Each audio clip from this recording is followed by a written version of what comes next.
everybody. Hey, everybody. It's Andy the Barber Doll, y'all. Come on in this room.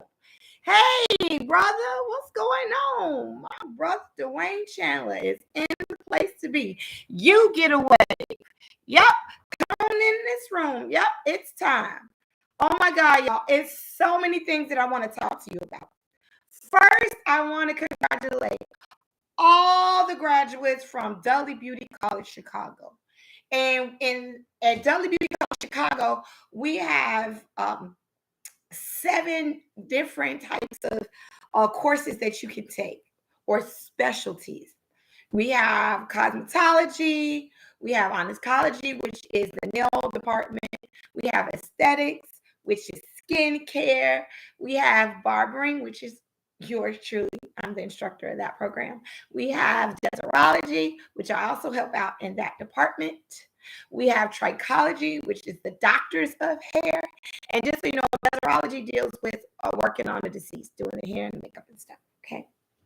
You got to be called to that. That's something real special.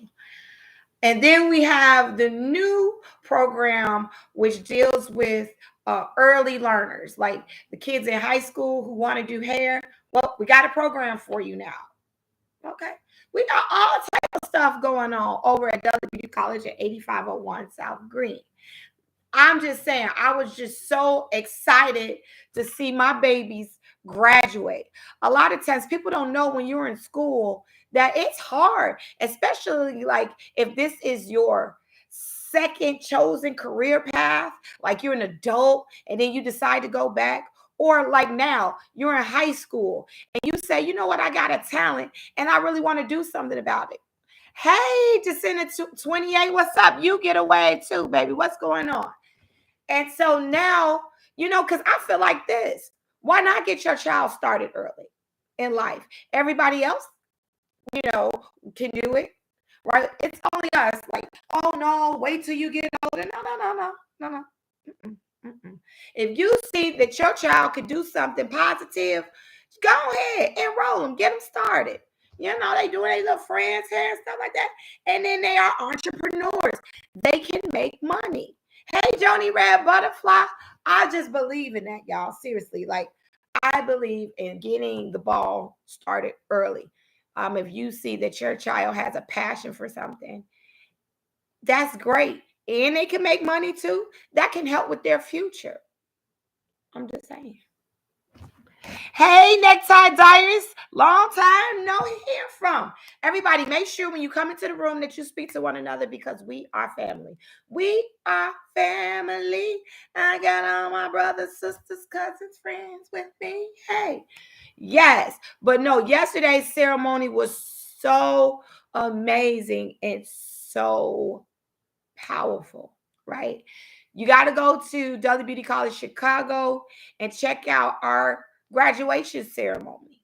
And your girl actually did the opening prayer. Can you believe it? They asked me to do the opening prayer. I had to call in the Holy Spirit on that one. Like, that was not, just Andy the flesh. It was like, okay, God used me to give you glory. And that was a humbling experience. So I wanted to thank Dudley Beauty College Chicago, the leader, director, Betty R. Clausen herself, the BRC. It was phenomenal. Doing the barbering ceremony, I actually had all the men in the room stand up to give acknowledgement to one of the barbers that was graduating, or all the barbers that were graduating. Well, it was only 2. I got a bigger class coming, but it was amazing because when I had all the men stand up, Randall K. Smith talked about community and that we are all a part of some type of community. One of the biggest communities is the community of your peers, right? And being in barbering, not only is it women, right? We know that. But right now, men are having it real tough, especially in the Black community, right? All the injustices and just things that's going on, and they need some uplifting, right? The fighting amongst themselves, shooting each other, just just emasculating them, right? It's a lot going on, and they are right now the highest in suicide rates, believe it or not. So it was to encourage them as well. Like, you are all, by these young men graduating, they're a part of your community, right? That's your brother, that's your cousin. He represents you. That if he can do it or they can do it, you can do it. And it was just so amazing because the young men that graduated, they had a lot of things going on that, I mean, seriously, real overcomers that most people wouldn't be able to do. They wouldn't be able to graduate. They just wouldn't be able to succeed in life. And it was a young lady there, her daughter had passed away the day before, a 7-year-old, but she still showed up to graduation, even in her pain, even in her agony, right? When you, by them all graduating, they were showing the world, they were showing their community, even through the pain, we got through it. We are doing this. Because if there's something in life you want, you got to fight for it. Nobody's going to give it to you. Once again, Randall K. Smith said, everybody wants the crown, but nobody wants to battle for it. They don't want to do the things to get it, right? Everybody wants your light, whatever it is, but they don't want to put in the work. And there's work to be done. And so not only did these young people graduate under extreme circumstances, they all graduated on a roll, perfect attendance, and made the director's cut. In order to be honor roll, you had to be 95 and above. Your grade point average had to be 95 and perfect attendance. Then you would get the director's cut. So you had to get two things, perfect attendance and honor roll, to get the director's cut. And so what am I saying to you?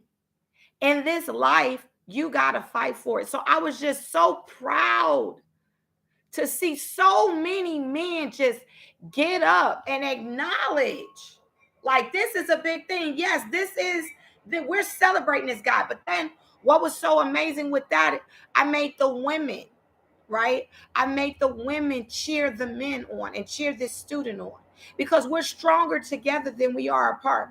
Right now, this world has us the battle of the sexes, man versus female. And it shouldn't be that way. We all have roles to play. We all are powerful in our own right. God made us in his image, right? I am because I am.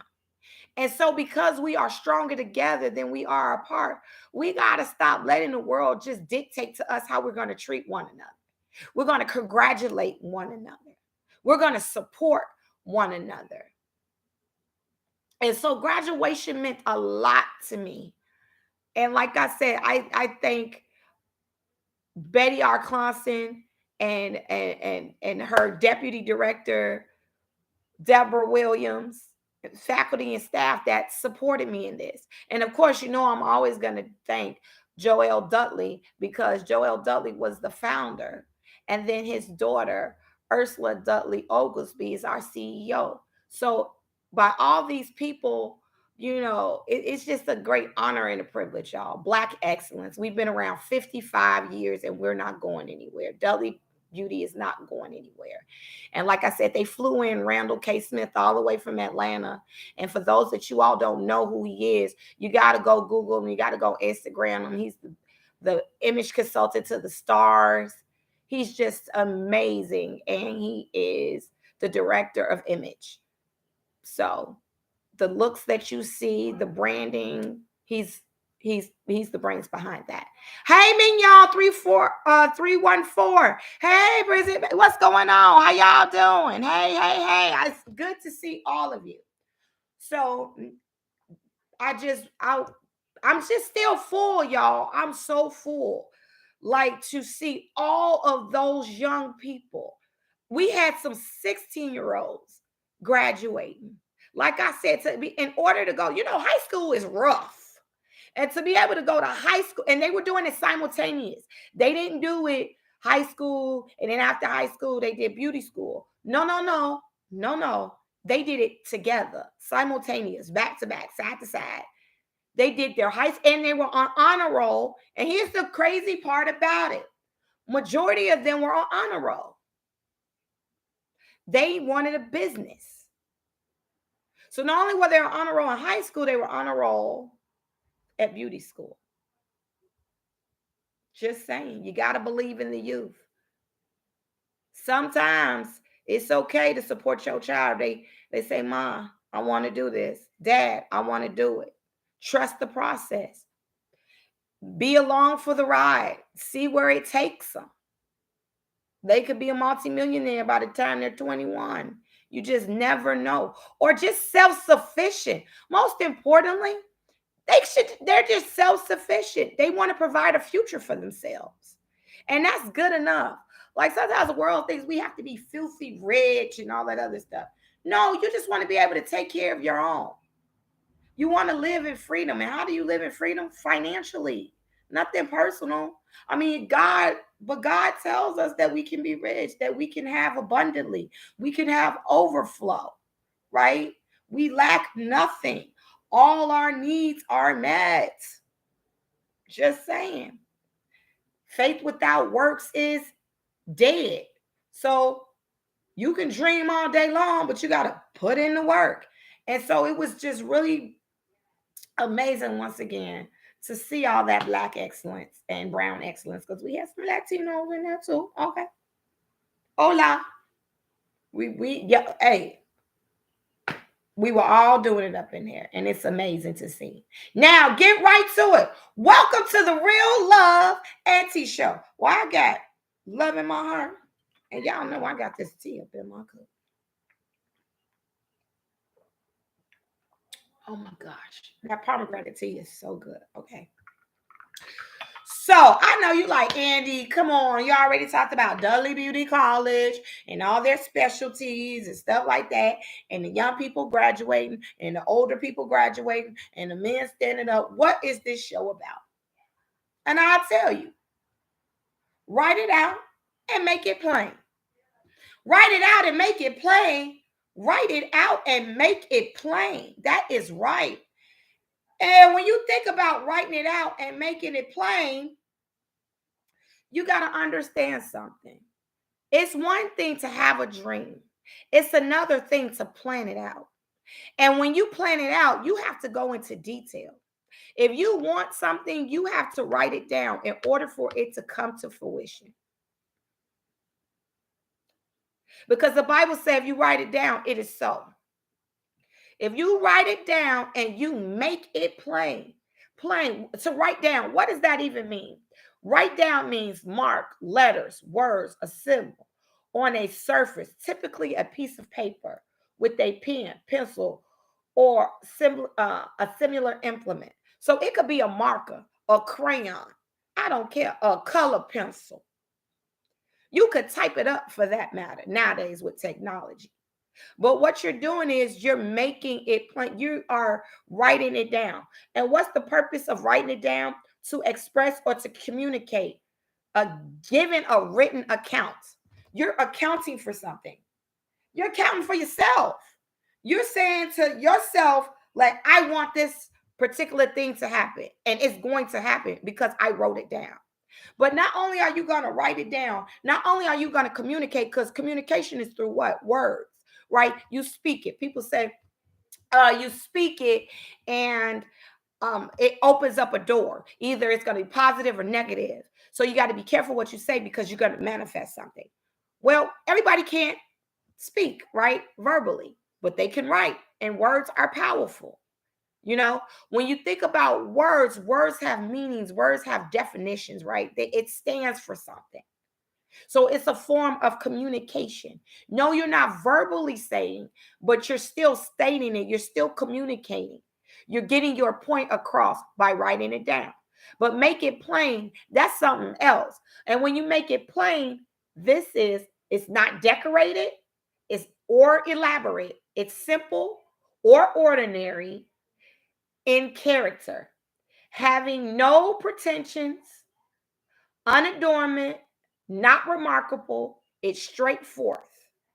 It's unpretentious and it's sincere. It's clear, straight to the point. Sometimes you got to make it simple. You got to write it down. So, hi, house speaker, lovely to have you. You have to speak it. You have to write it so where it's clear. Sometimes we overdo things. It needs to be simple, simplistic. This is what I want. Say, for instance, I'm just going there. You want a future spouse. You need to really write down the characteristics that you want. Write it down. I want, let's say, a God-fearing person, someone that believes in God, okay? Number 2, they have to be family-oriented. 3, I want some humor, right? I need them to be funny. 4, financially stable, goal-oriented, things like that. You see what I'm saying? And you write it down. Now, you want to not be unrealistic either. I want the richest person on the planet, the fattest person on. No, it has to make sense when you write it down. That's why it can't be elaborate. You want a job. It's a career choice that you want. You need to write it down exactly what kind of career you want.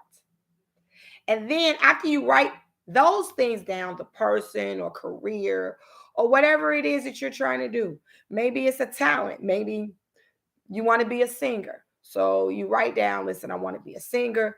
Then you have to write down the things that you need to do in order to get it.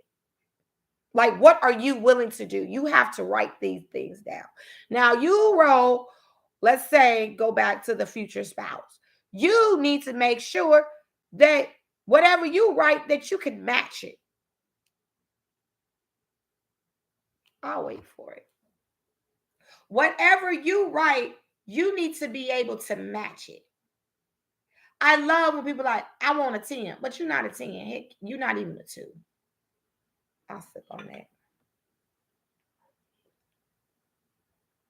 And I ain't trying to drag nobody through the mud, but you got to be realistic. I want somebody that work out. I want somebody that got muscles. But what you looking like?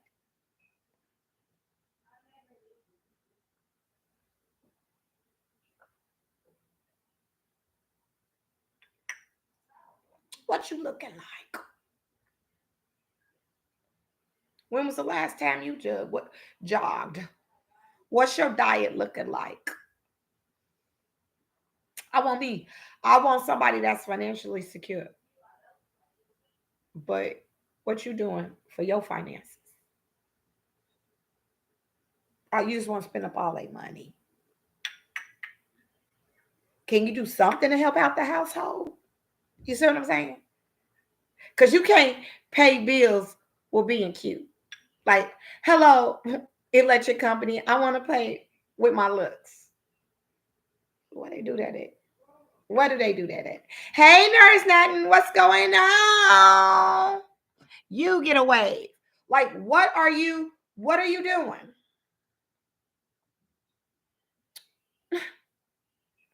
I got a good personality. I ain't never known a bill that could be paid with a good personality.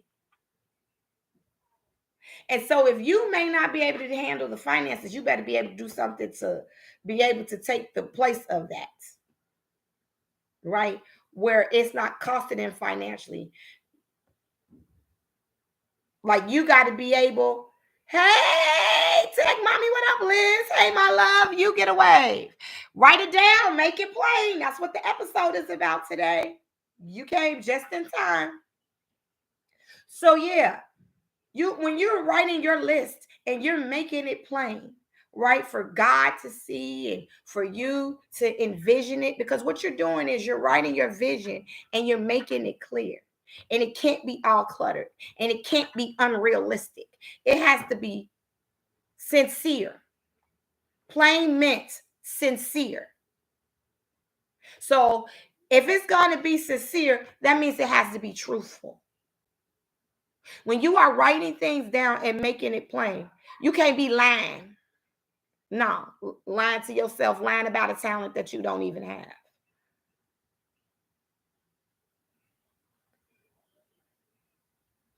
Write it down, make it plain, and then stick to it.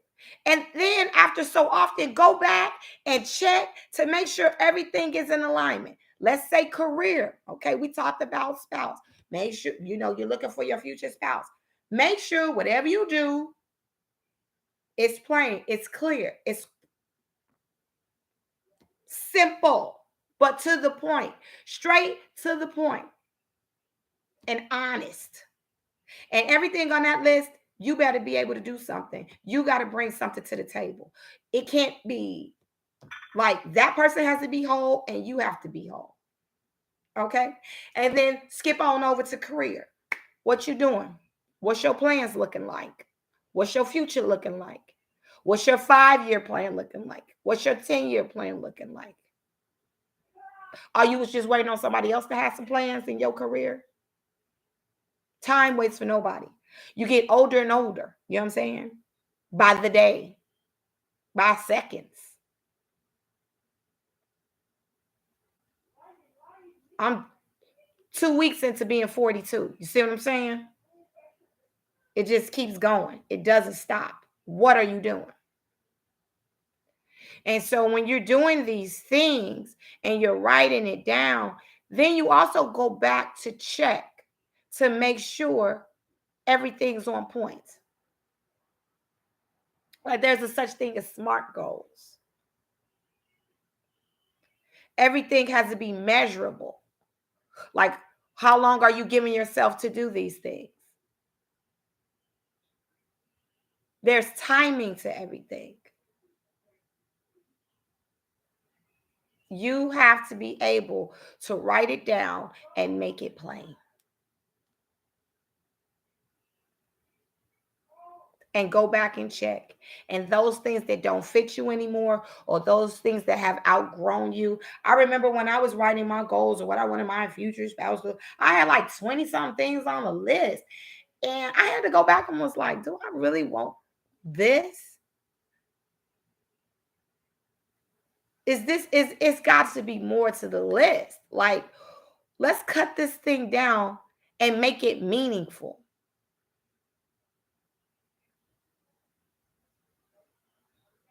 And so the other, like, what was that? Last week, it was a group of us ladies that got together and we said we're going to write down what we wanted the future spouse to the characteristics that we wanted them to have. And then we talked about it. Be careful what you ask for. Be specific. That's true. That's that make it plain. That's that make it plain, Liz. You're right. Be careful what you ask for. So by doing this, listen. We all went around. And then we were like, and we talked about each other's list.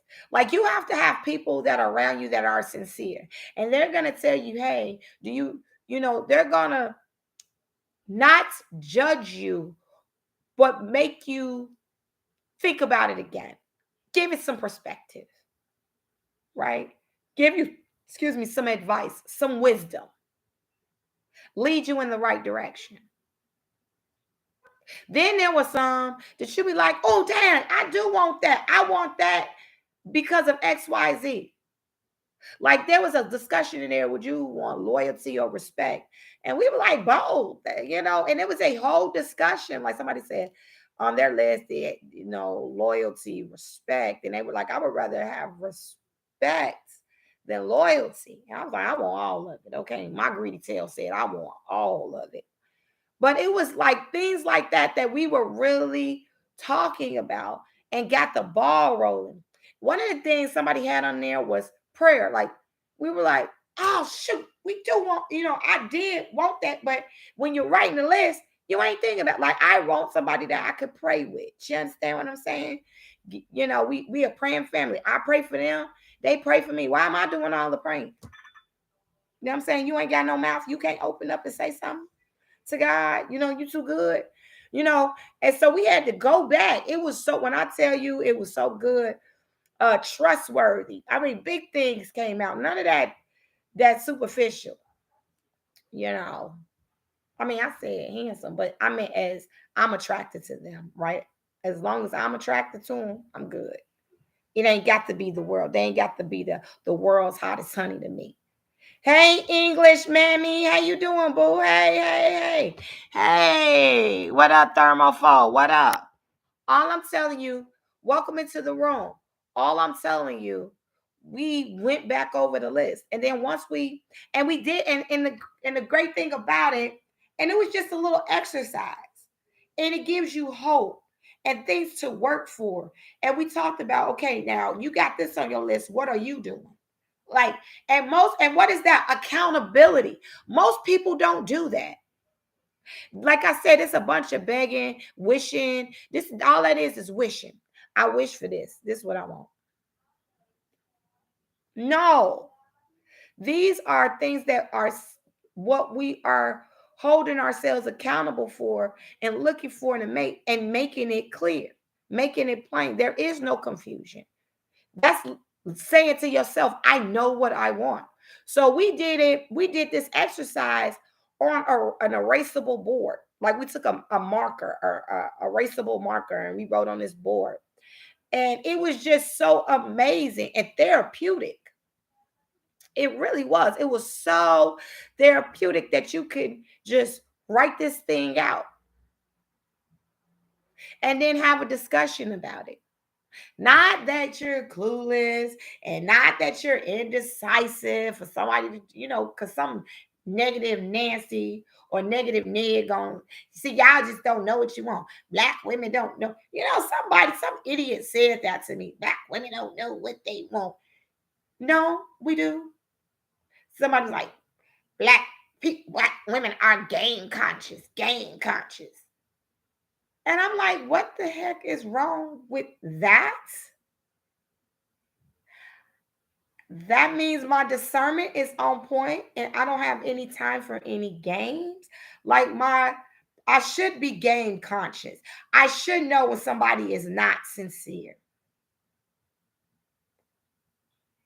And by me writing this down, this is saying that I am sincere. I know what I want and I'm not wasting my time. That's what that means. When you do these things, you are saying, I don't care if it's for a new career path or there's a in your career that you're on. Write down what you are doing. Where do you see yourself within this profession? Because what you're saying to yourself, you're sincere about your craft. In this, you see yourself going a lot farther or branching off and creating something else. What you're saying is you're sincere. When you write things down, you're saying you're sincere about it. It's a plan, it's an action. Then when you write it down, you execute it. But you wrote it down. You're executing that thing. You are going to make it happen. So you don't think, because Andy, I know people like, I see, writing it down and stuff like that. You're hoping and wishing and praying. No. Everything I do is biblical. And if you want to see something manifest and come to fruition, write it down and see what happens.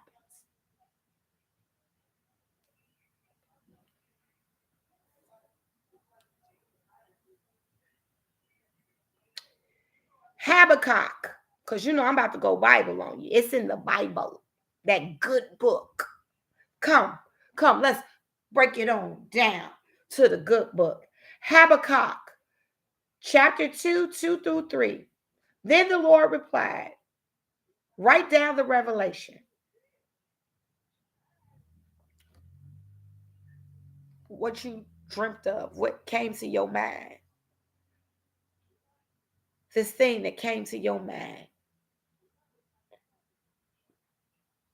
Make it plain. So it says, then the Lord replied, write down the revelation. Write down what you saw, what you seen, what was revealed to you.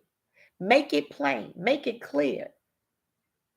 Make it plain on tablets so that a herald may run with it.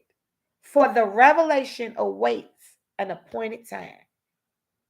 It speaks of the end. It will not prove false. Though it linger, wait for it. It will certainly come and will not delay. Once again.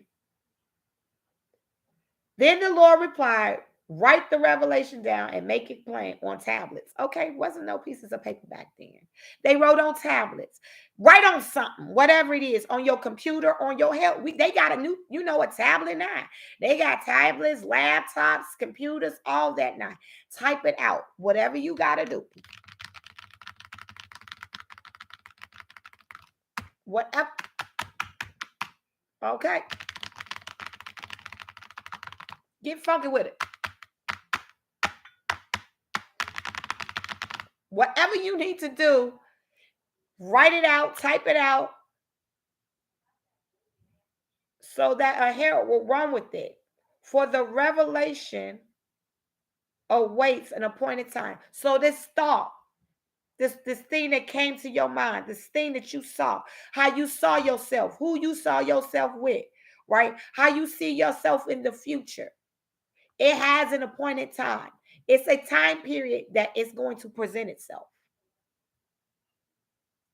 Oh, wait for it. Yep, right on schedule. It will happen. It speaks of the end and will not prove false. So it's going to come to an end. It's going to come to where it happens. And then it says not prove false. So mean if it's not going to prove false, that means it's going to be true. So if you write it down and you make it plain and you stay to it and make sure you're doing everything in your part to make it happen. You want to be a wife. It says a man that finds a wife finds favor. You don't go look for him. He come find you. But you got to be doing things where he is present. And what that really means is you will present yourself to him. Meaning God will make it where you are in the same place where he sees you. He sees you. But you're going to be proactive working, right? Not being in your house, watching TV, hanging out, just clubbing it up, not doing what you're supposed to do in order for him to find you. He will see you being productive. And you don't have to, and it doesn't, and here's something else. It has nothing to do. You could be sitting at dinner. You could be sitting at dinner and he sees you. You could be with your two friends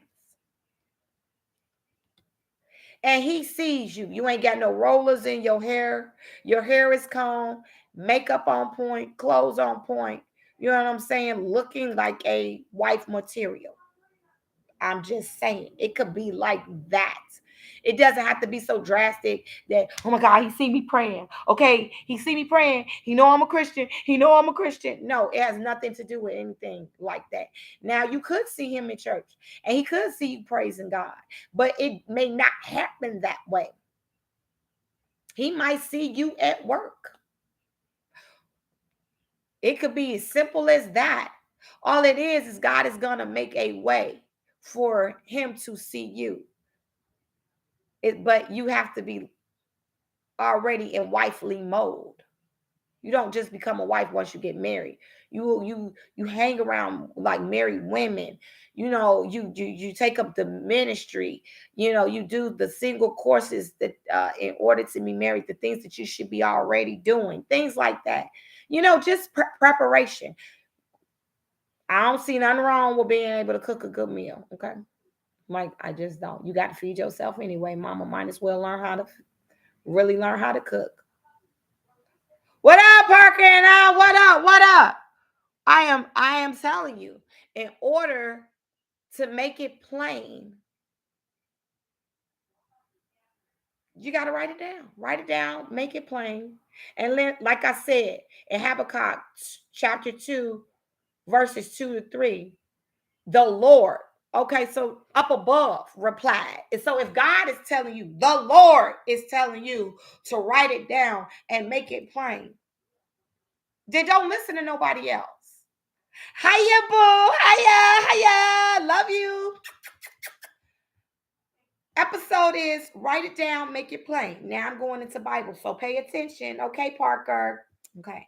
So, like I said before, if the Lord is telling you to write it down, don't listen to the naysayers. It don't even matter. And the crazy part about it is when you get what you want, I don't care if it's a spouse, I don't care if it's you in the new career that you want to do or the talent. I don't care whatever it is. People are always, it's always going to be some people that aren't supportive. You don't care about that. You just want it to happen. You just want it to come to fruition. And when it comes, they face gonna drop because you were being proactive. You wrote it down and then you executed it. Well, you say, Andy, okay, for real quick, go back to that just spouse thing real quick. So you're telling me you could be at dinner and a person sees you. Yeah. And then you interact and you ask them some questions. And it can be, it's not, you don't drill them out. Do you have this?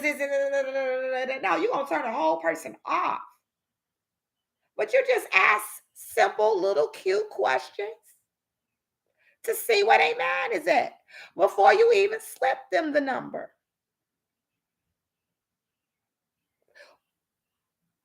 Your contact.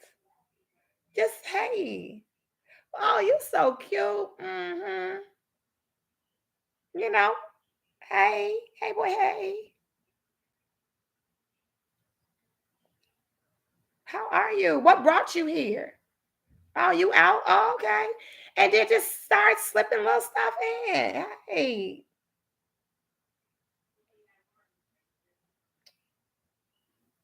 I know you cute, but what your prayer life look like? You like God, you cute. What's going on? Hey? And they'll tell you. I don't believe in God. Bye, boy. Why are you wasting your time? You don't believe in God. What? Oh, okay.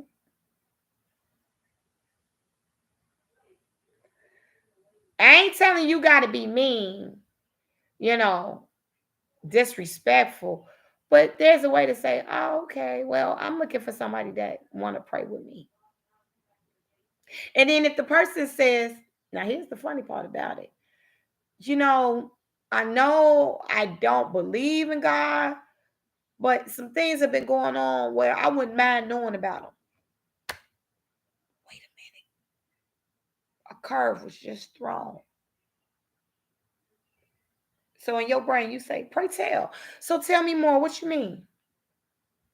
You know, I wouldn't mind learning more about it. I mean, I was never brought up to really do that type of thing, but I ain't against it. Would you mind going to church with me or going to Bible study with me? No, I would love to. You might have a winner. What am I saying? On your list, right? There's some things that you would want. However, you have to have some compassion. I know Andy is about to tell you. You have to have some type of compassion because what if you're the one, he has all the characteristics except for one thing or two. However, they're willing to adapt or at least learn about it. One thing about being a Christian and all that stuff is you have to have some compassion. And if the person is willing to learn how to pray, um, actually go to church, like take it seriously, they're not trying to get in your pants, you might, the way you walk might actually influence somebody to be a certain thing. They may end up being Christian.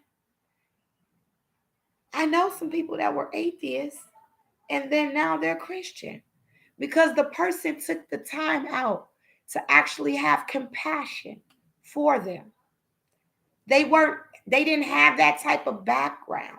So that was never a topic to bring up. It was just, I do me, my family do me, and that's what it is.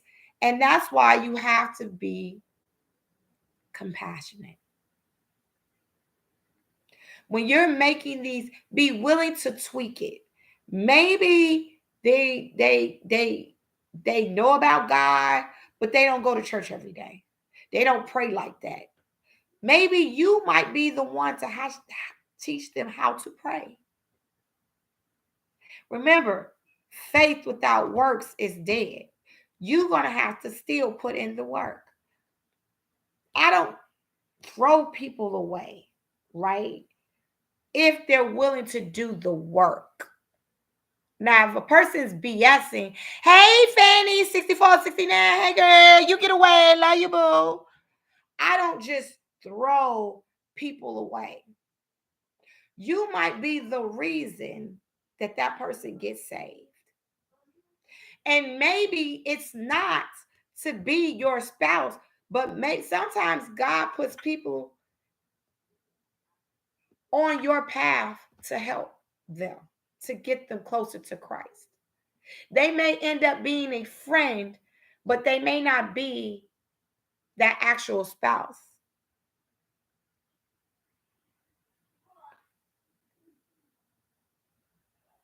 What? Hey, girl, mute. Hey, girl. Hey, girl. So, like I said before, you got to be able to, um, you have to be able to be compassionate because they may not be your future spouse, but that could end up being a good friend. Or it could be. Or it could just be somebody that you helped along your way. So when you're writing this list, sometimes you might have to help the person in a certain area that's on your list if they don't have it, but they have a lot of other good qualities. Right? You pick the top 5 things that you can't live without. And then the other stuff, like I said, make sure it's a difference between settling and compromising. Right? They may not be the tallest person, but they got a real good heart. They may not be fine, but they love the heck out of you. You understand what I'm saying? They hardworking. They don't forget your birthday. I'm just saying. Sometimes we got to make sure that we're not being too materialistic and more realistic to our needs, not necessarily what our wants are. If most of your needs are met, you good. You trying to get your needs and your wants. You trying to be spoiled. Right? Come on. When you are writing this thing out, like I told you, it says it's not going to ever prove false. It says, though it may linger, it's going to take a minute. So you wrote it out and you thought that it's going to come right away. Sometimes it will. Sometimes it won't. Sometimes it was going to take some time. But while it's taking time, you are doing your part. So though it may linger, wait for it. You got to wait for it. Like 2 weeks ago, I talked about waiting for it. So though it's not coming as fast as you wanted because you wrote it down. Oh, the career that I wanted, it's not taking off. Slow down, baby. Life is a marathon, not a sprint. As long as you're doing what you're supposed to do, it will come to fruition. What are you doing? Are you taking up the studying that you need to do? Are you taking courses? Are you taking continual education? Right? Do you have to get another certification? What are you doing? Do you have any mentors? Are you in mentorships, mentor programs, internships? Right? You find you're a mentor, you're the mentee, right? You're under somebody. What are you doing?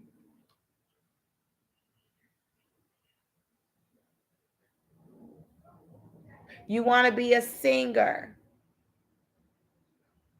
What courses are you taking? Where are you singing? You should be singing everywhere, not just in the shower.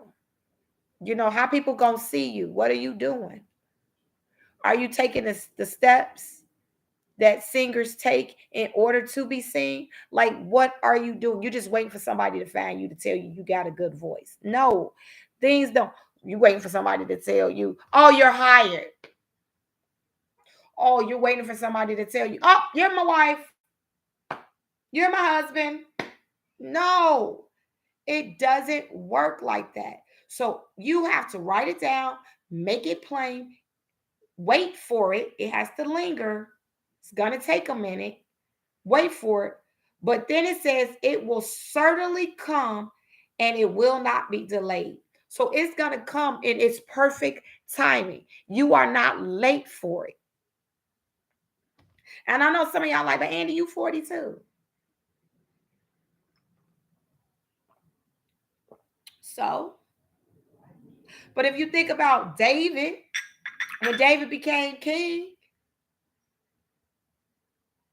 he was 40.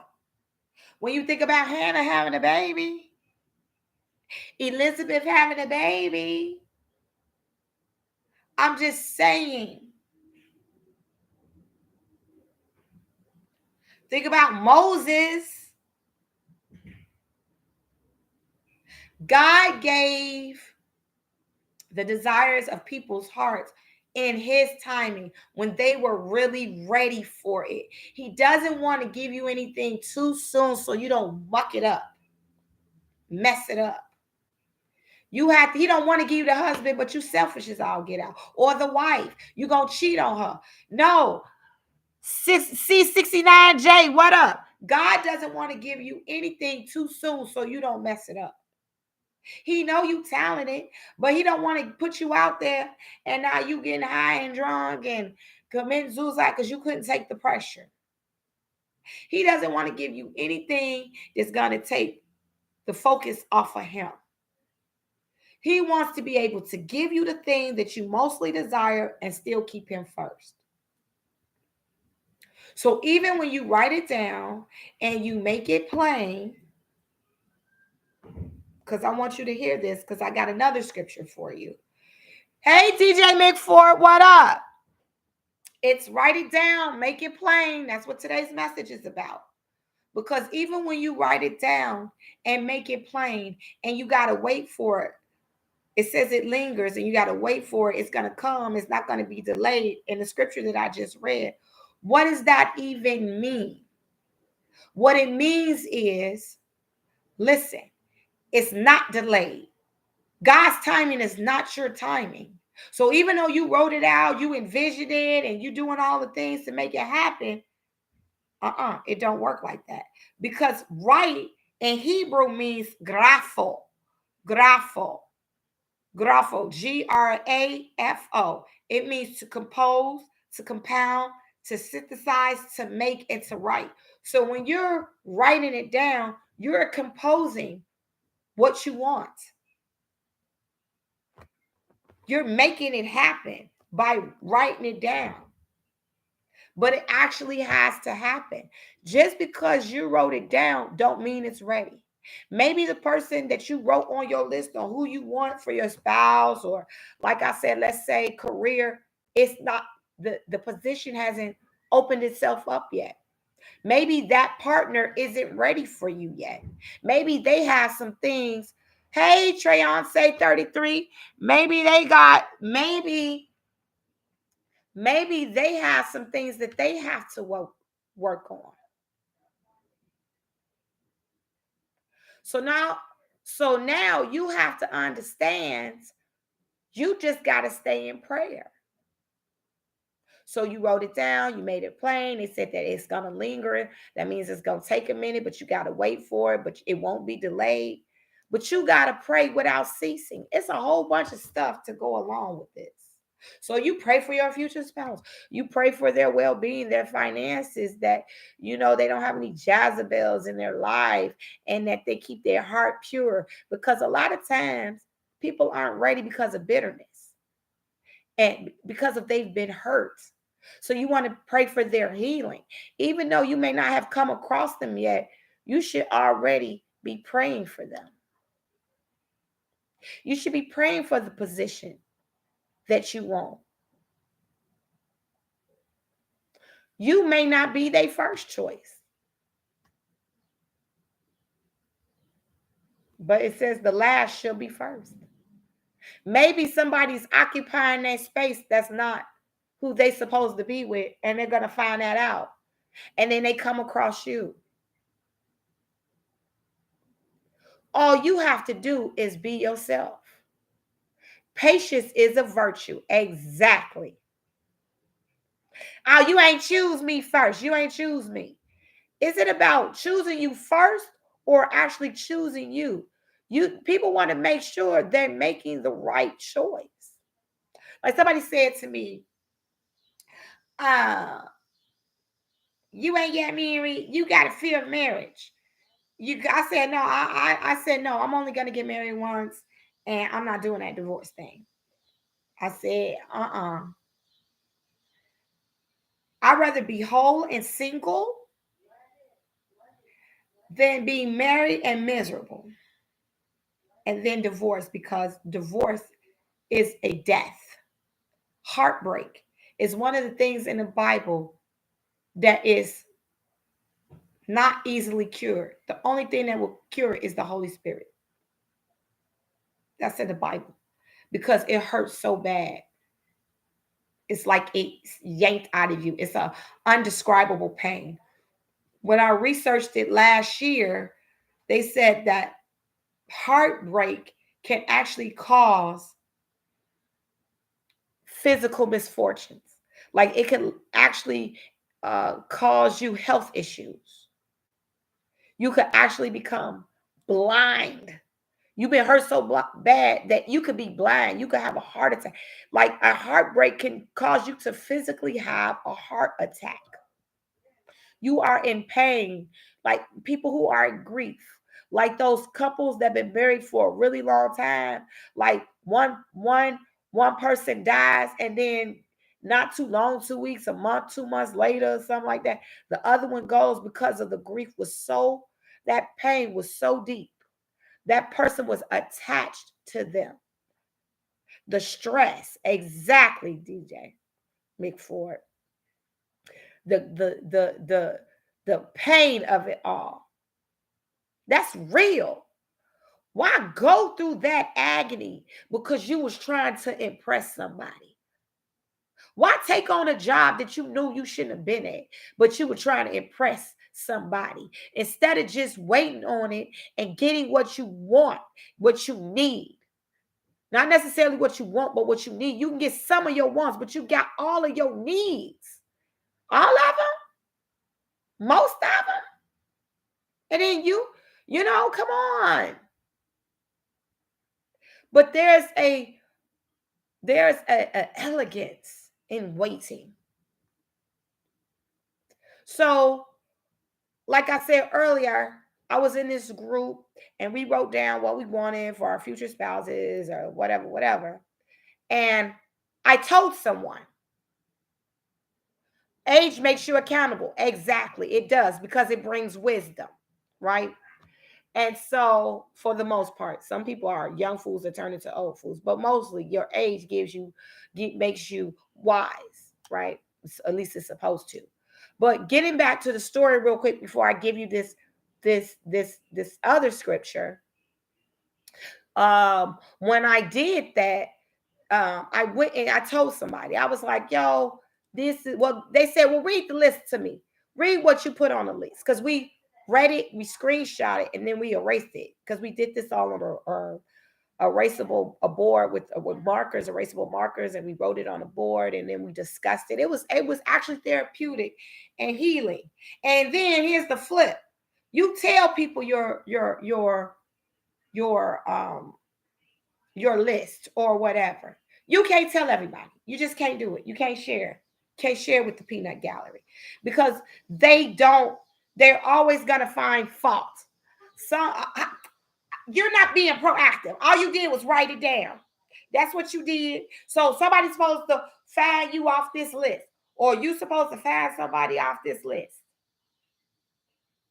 And I was like, first of all, what you put down ain't even real. Like, seriously, I don't see it happen. The first three things, like the first three things, I don't see it happening. And I said, it wasn't for you to see because it's not your dang on list. It ain't what you want. Like I said before, some people are naysayers. They're never gonna want what's best for you. They're never Trace. They're never gonna want what's best for you. They are there to be negative. They don't want you to be happy. People smile, but behind them smiles, they hate your guts. They don't want you to be happy. They don't want you to do good in life. Once you tell somebody your list and they start talking negative, shut up. Don't say nothing else. Because I'm about to tell you what happened on that list. So, writing it down, making it plain, right? And there were witnesses to all of this stuff I'm telling you, by the way. A few days later, do you know somebody popped up on that list? The stuff that I wanted popped up on the list. The three things that they said was never going to happen, is not realistic, actually happened. And when it happened, my friends were there to witness it.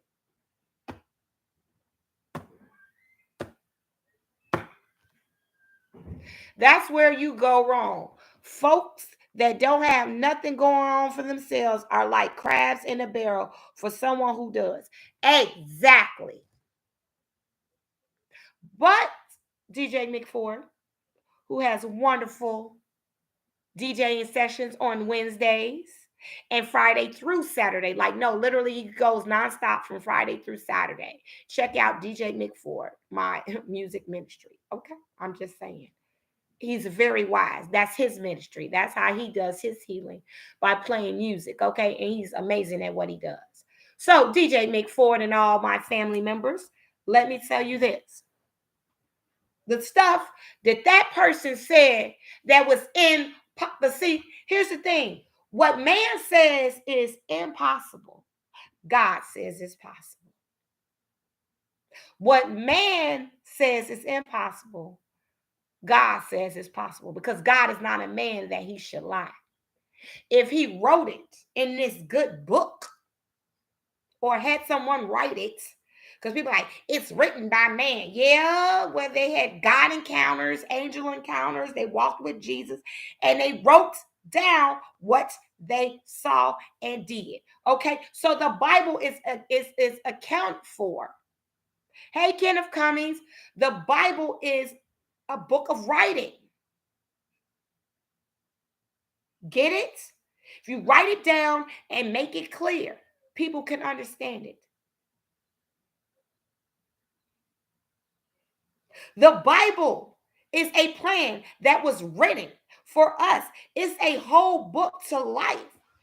You get away. So while you sitting there talking about, oh, writing stuff down, it's unnecessary. Look at the book. Look how many lives is saved and changed.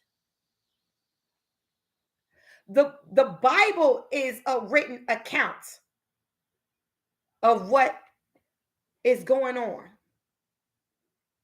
what God says, how to live your life. It's working for me. That's all I can say.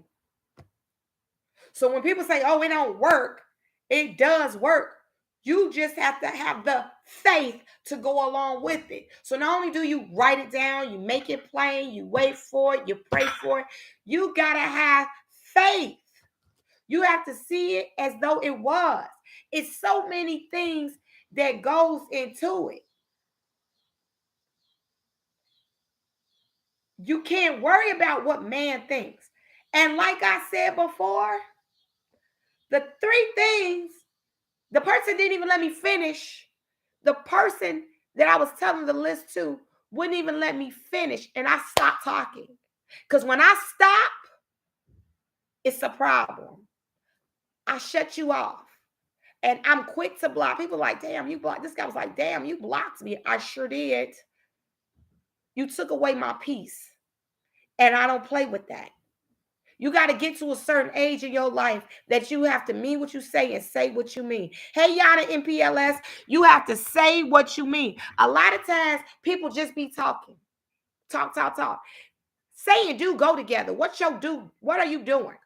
You saying something, but are you doing something? They fraternal twins. They go together. What are you doing?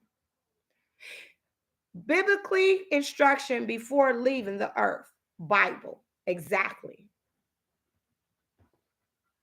And a lot of people go crazy with it. They don't want to hear what, oh, look at you. But there were actually not one, but two witnesses and then the other people in the room to see that this person had the three things on the list that the person said that was impossible. Because what is meant for you is meant for you. It's not meant for somebody else. And see, somebody will talk you out your blessing. What if I would have been like, you know what? You're right. I ain't never gonna get these qualities that I want in a person. I'm never gonna get it. What if I would have did that? When I said I rebuke you, first of all, you don't let people speak over you. Like Pastor Hannah said and Jeremy Tutt last Thursday for Bible study, words are powerful and you never let people speak anything over you. Hell, you don't even let them touch you. Okay? Some people's spirits you don't want on you. So you have to be careful, right? If it's written or spoken, don't let people put their words on you. And I hurried up and rebuked what that person said. I said, you are not God. And you can't tell me what is impossible. So I rebuke that and I rebuke you. I silence the enemy, the hater that's in you. And then a few days later, boom. So now let's talk about Isaiah. We already talked about Habakkuk chapter 2, which you got to go back and read chapter 2, verses 2 through 3. But now I'm going to talk about Isaiah, because when you're writing it down and you're making it plain, you have to be sincere. So Isaiah chapter 30, verse 8. Go now. Not tomorrow, not yesterday. XYZ detail. Barakwa. Ali Diana, what up, baby girl? Love y'all. Lord Lounge family. Y'all need your car detailed. Okay. You need some beautiful artifacts. Barakwa Quibana. Okay. So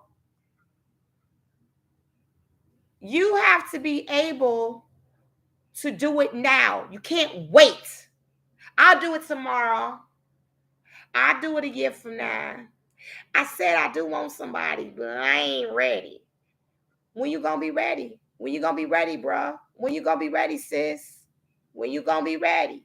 Because it says in Isaiah chapter 30, verse 8, go now and write it down on a table in their presence, inscribing it in a book so that for times to come it may be an everlasting witness. Go write it down. You can write it in front of people. Heck, make a book so that in times it may be an everlasting, so that for the times to come, it may be an everlasting witness. Is it the Bible an everlasting witness? Is it the Bible a book? What you write, don't people write books? Self-help books? Then aren't those words? Spiritual books to help you in your profession and career. Math is math. 1 + 1 is 2. 1 + 1 is 3 if you're talking about synergy, meaning I'm whole, you whole, and we create something new, which is synergy. That's the only time 1 + 1 is 3, because you have to be whole, the other person has to be whole to create something altogether. And that's a union, connection. And if you don't believe me, in Hebrew, to write means writ, R-I-T. In Hebrew, to write means writ, R-I-T. And what it means is to connect, to link, to join, to associate, to tie, and to write, like to actually write. To write, like when I said write it down and make it plain, that means you need to connect to something. You need to associate yourself with something. You need to join to something. You need to tie it all in. And when you're associating yourself, you need to make it as clear as possible. You need to it cannot be overdone. Like simplicity sometimes is the best. Yes, I know you want to think outside the box. Listen. You need to it cannot be so elaborate that you forget what the heck you wrote about. Sometimes we do so much and over the top that is so elaborate, we forgot the main points. And you cannot do that. It has to be, when it's once again plain, it has to be sincere. So when you're tying everything together, when you're writing it down, it has to be sincere. It has to have a connection. The Bible is a connection from God to you, to me. You get it? And you say, Andy, how is that from God to you, to me, and God from me to you? This is why. I am because I am. I am a vessel. God is in me. The Holy Spirit is in me. I'm using this platform to reach you. What is this whole thing? Write it down and make it plain thing. If you want some things in your life, you have to sit your behind down and write it out. Have a plan. But in having that plan, you have to be able to execute it. Keeping him at the front at all times. When you're writing your plan and making it plain, you have to make sure that God is in improvement in it. It has to be of God, in his will to do it. You can't just be doing stuff and it's not of God. Like, you can't write a plan about somebody else's husband or wife. I want to steal that job from somebody. That's not in God's will, and he ain't honoring that garbage.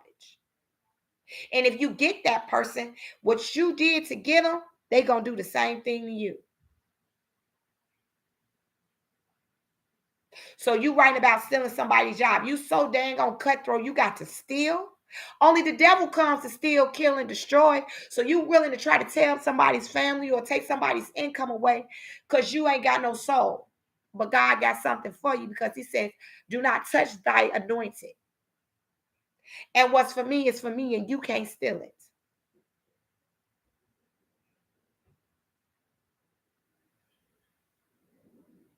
And you better be careful about playing with somebody's husband, because that can end you dead or in deep trouble and worse than you ever would have thought, imagine, because that's a covenant between God and those two people.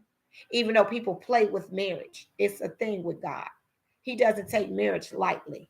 That's why I'm not in a hurry to just run and marry somebody just to say I got their last name.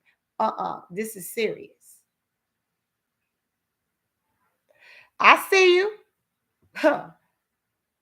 This is serious. When you are writing things down and making it plain, it's supposed to better your life, not tear up somebody else's life, be a destruction, a hindrance, a distraction.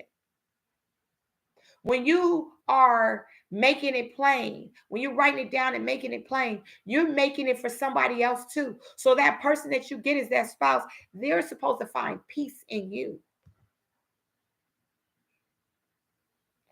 They're supposed to find safety in you. When that job hires you, they're supposed to find competency in you. They should find loyalty in you. They should find dedication in you, because this life is not your life. So when you are writing it down and making it plain, it ain't just for you, it's for other people. Because who you marry affects your children later on in life. Or if you already have children, that affects the child you have. You can't write it down and make it plain and don't think about the child that you already have. You get in relationships and you marry somebody and they abuse your child. You didn't think that through. You were selfish. But when you write it down and you make it plain and it's in God's will, it works out for everybody. Everybody wins because it's done with sincerity. It is done with sincerity. When I decided to become a teacher, even though the way it was propositioned to me on doing it and getting into the actual master educators program, it was even told to me, by you accepting and writing your name down, what you are saying is that you're going to take this program seriously, because it doesn't just affect you, it affects your students once you become an instructor. You change people's lives. It's not about an income. It's about, what are you doing to help somebody? When you write it down and make it plain, it ain't just for you. It's for the person or people you are attached to. When you sign your name on a dotted line, what you're saying is, when I became an instructor, when I became a cosmetologist and a barber, I hope I am going to do my best job at servicing you and giving you my best, my all. I'm not going to half do it. I'm going to be knowledgeable about what I'm doing. And my intentions and motives are good. When you sign your name on a dotted line and when it's in print, it is clear that is your name. Nobody else's. You sign here, what you're saying is, I plan to do right. When you are writing a list and making it plain, you saying, Lord, if you give me what is on this list, I promise to do right by this person. Whatever it is. And maybe that person is you. When you write down and make it plain, Lord, I plan to be a better person, because you should be making sure, like I said before, you writing a list about having the qualities of another person. But what are your qualities? And what are your faults? And are you working on fixing your faults? But you just writing a list about your dream person. Shouldn't you be somebody's dream person too? Like, how are you fixing yourself? Or it's just a selfish thing again? So when you are writing it down and making it plain, you should be working on yourself. Like, okay, these are my character flaws and I need to fix this.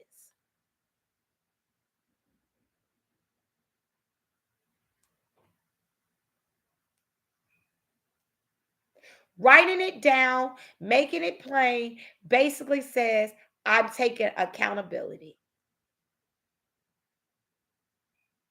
I I am knowledgeable. I am being proactive in my life.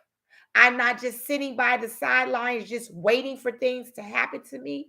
This is what I'm doing. I'm going to execute this. These are goals. These are just plans. This is what I plan to do. This is what I plan to have. When you write it down and make it plain, you are bringing your vision to light. The Bible is light. It's the book of light. When you read it and take it in, it becomes you. Listen, you ain't got to try to figure out what scriptures to quote. Because you read it, it becomes a part of you. You digest it. Like I tell my students, when they read their barbering books, you don't want to try to memorize it. You want to make it become you. You start learning the vocabulary words. You know the common versus the technical. So whichever way a person comes at you, you know what the subject matter is. You will know what the question is asking you because you know the technical term and you know the common term. You know, tinea means ringworm, and ringworm is a fungus. And so forth. And then you break it down and how and what types of tinea, what types of ringworms. What I'm saying to you is the more you have vocabulary, the more you use your words. You're holding yourself accountable. You're not letting anybody dictate to you. You're knowledgeable. People perish for a lack of knowledge. You should have wrote it down. God gave you a witty idea. You should have wrote it down as soon as he gave it to you. Now he gave it to somebody else because you didn't want to write it down. You didn't want to prepare for it. You just acted like God is just supposed to give you stuff. And it don't work like that. He gave you an idea. You should have wrote it down, made it plain. Start finding on ways to break it down, simplifying it, and making it work for you. Praying about it, staying in contact. And here's the thing. If you don't know how to do these things, you know what I'm getting ready to say. God has destiny helpers for you. I believe in God and therapy. Maybe you don't. Maybe you don't know exactly how to write things down because you got so many emotional things going on and you need somebody to help assist you with that. Well, I believe in therapy. I do. Dr. Darlene Nichols, Dr. Darlene Nichols, Dr. Darlene Nichols, 773-366-3437, 773-366-3437, 773-366-3437, danministries.com, danministries.com. Okay, so you have a therapist, right, to make you sit down and go over some things with you, or then you have a life coach, okay? You have Adonis D. Johnson, Adonis, I am my life coach, I am my life coach.com. There are books and DVDs. There's a twofer, right? You got to get your books, get your DVDs, you got to do your homework. And then there's some life coaches. So there's a part two, get DVDs, books, whatever, and then your life coach, right? Because guess what? At the end of the day, if you keep doing the same thing over and over again, looking for a different result, it's called insanity. Stop being insane, okay? I believe in mental health, a peaceful mind. Stress kills. And then lastly, you save the best for last. The Alpha and Omega, beginning and the end. There's always been God. He's been waiting on you this whole entire time. He knows you're not perfect. Nobody in the Bible is perfect. He used imperfect people to do magnificent things. He used those people who were not perfect to do some things to change the world. And he could use you. Yep, that's right. If you gave everybody else a chance, you gave the world a chance, and the world see how the world has treated you. You gave a man or a woman a chance. Why not go ahead and just go and give God a chance and see what he could do? DJ McFord says exactly. You giving all these chances up. And let me tell you something else. While you giving all these chances up, You don't know, your days are numbered. You don't know exactly when you go. We keep thinking that we get all this time in the world. And what if we don't? What if this is our last day?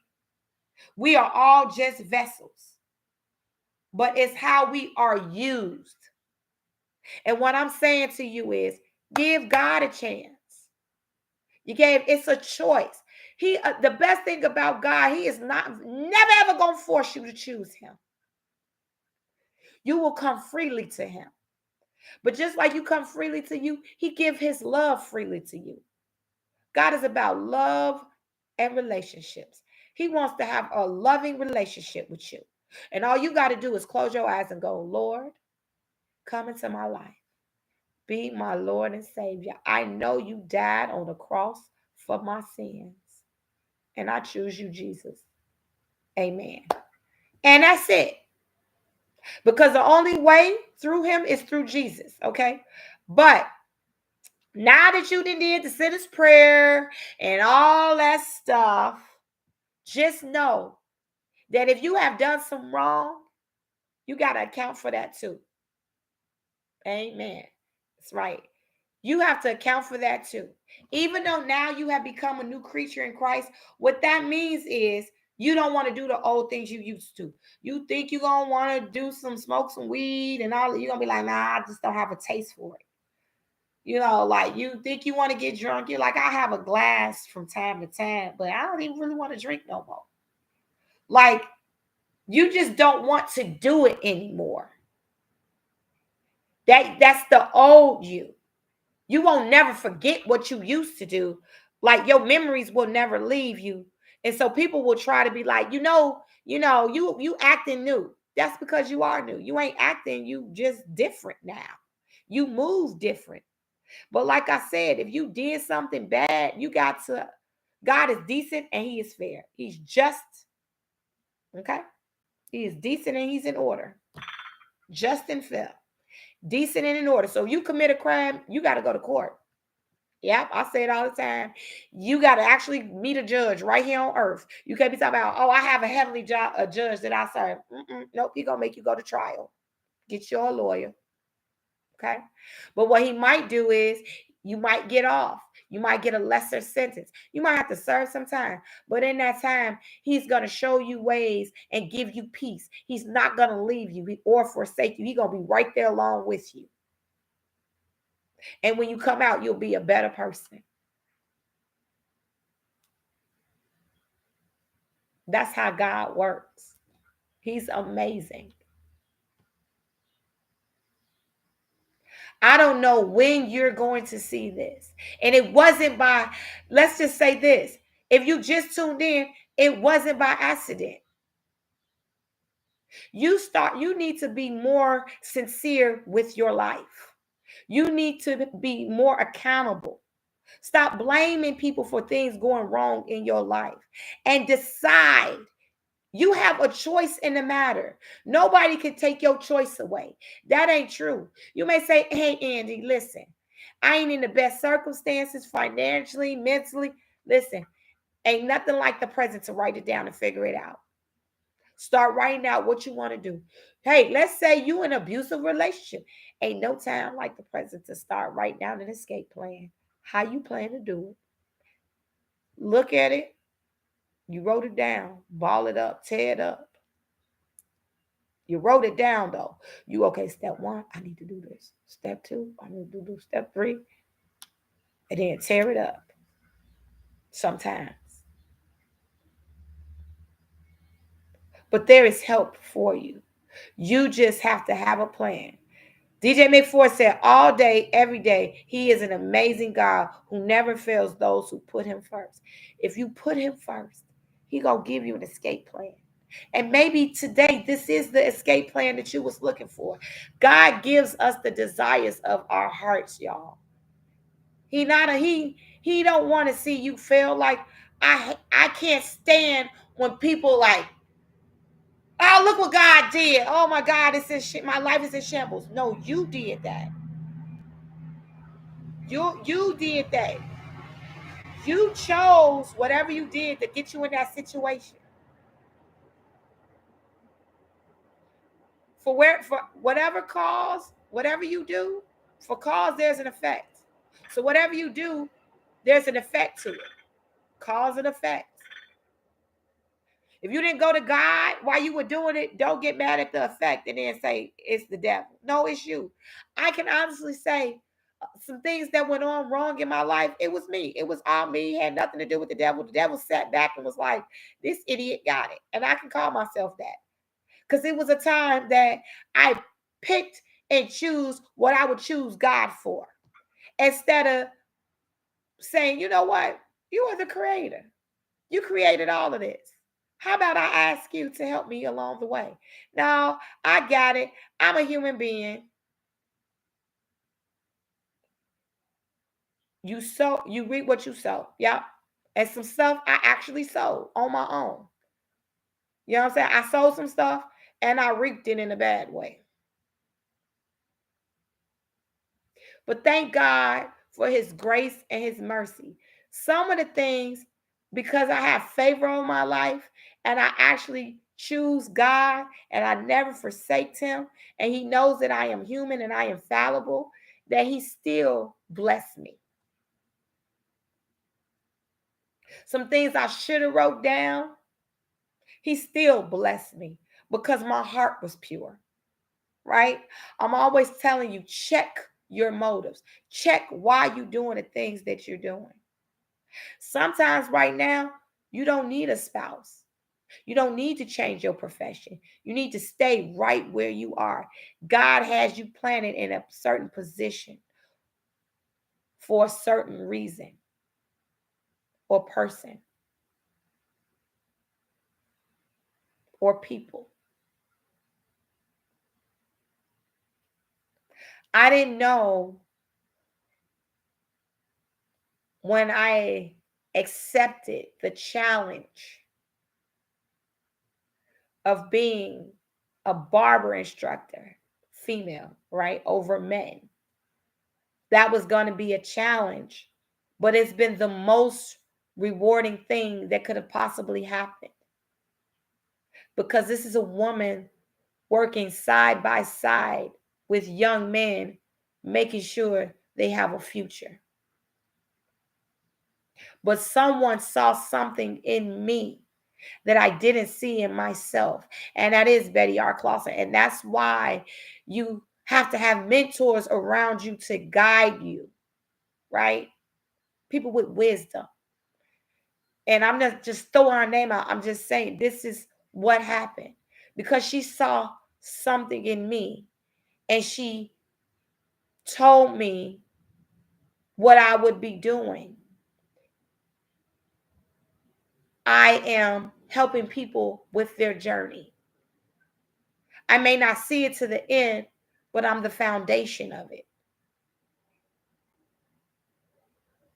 And you have to understand, we all stand on shoulders of somebody else. Somebody else wrote something down. And then we wrote something down. And then the next person is going. We're all a part of this journey called life. So I can't say, oh, I did this all by myself.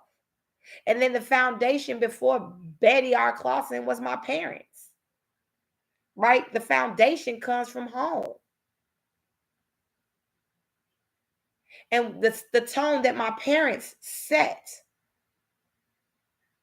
the dreams that they wrote down. I stand on my parents' shoulders, Gloria F. Browning and Aaron M. Browning. I stand on those, and then they stand on their parents' shoulders, and it just keeps going. So many people have written things down.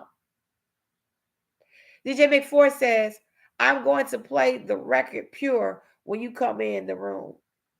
Awesome lyrics. I can't wait to hear that. I promise you I can't. What's that? You going to play it on Wednesday? I'll be there Wednesday. We're all students and apprentices. Yes, we're all students and apprentices. And at the end of the day, we're all students and apprentices of him.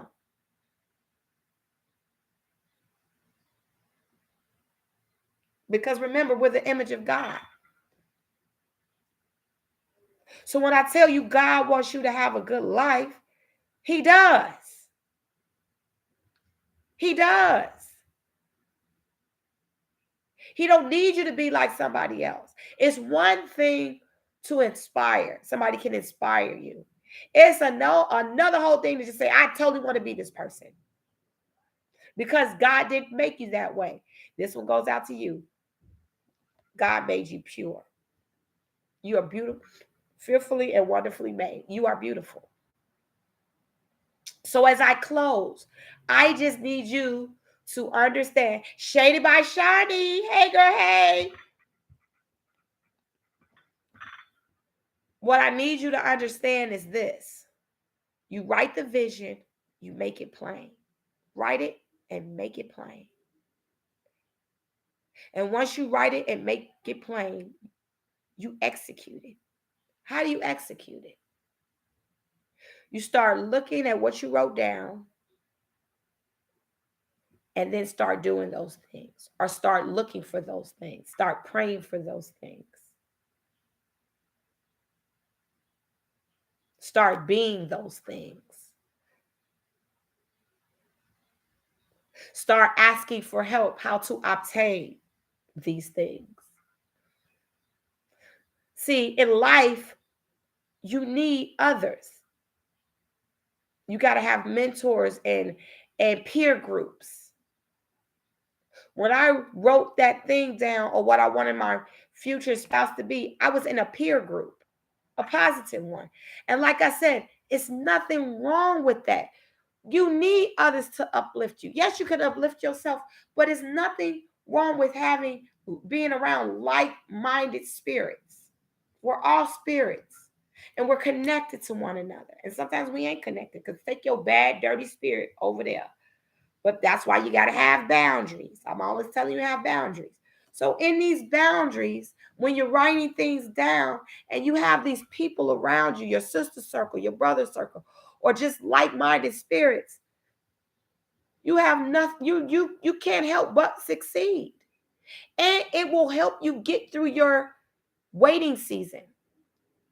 Because remember, when you write it down and make it plain, you are joined together. You are connected. When you sign your name on anything, you are connected to whatever contract that is.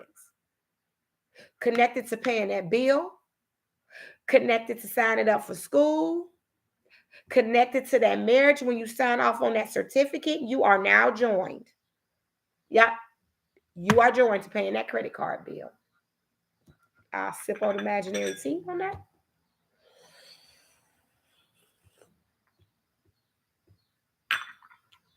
Okay. You are connected to signing off on that birth certificate saying that is your child. You got to sign. When you look and they tell you to print, they don't want, no, we don't need your cursive. No. Manuscript, please. We want your script.